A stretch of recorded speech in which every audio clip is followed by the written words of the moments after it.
নমস্কার বন্ধুরা। তো আজকে রাস পূর্ণিমা, আমি বাড়িতে লক্ষ্মী পুজো দিয়েছি। এই যে লক্ষ্মী ঠাকুরের আসন দেখো, চেষ্টা করেছি যেরকমই পারি ওরকম ভাবেই দেয়ার, যাতে মা লক্ষ্মী পক্ষে এইবার আমার একটু প্রার্থনাটা শুনে নেয়। এই যে দেখো,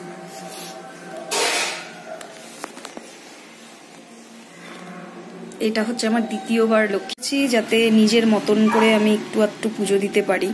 চেষ্টা করেছি যাতে আমার পুজোটা হয় ভালো করে। এটা হচ্ছে আমার ঠাকুরের আসন, আর এখানে দেখো আমি একটু করে ভোগ দিয়েছি। এই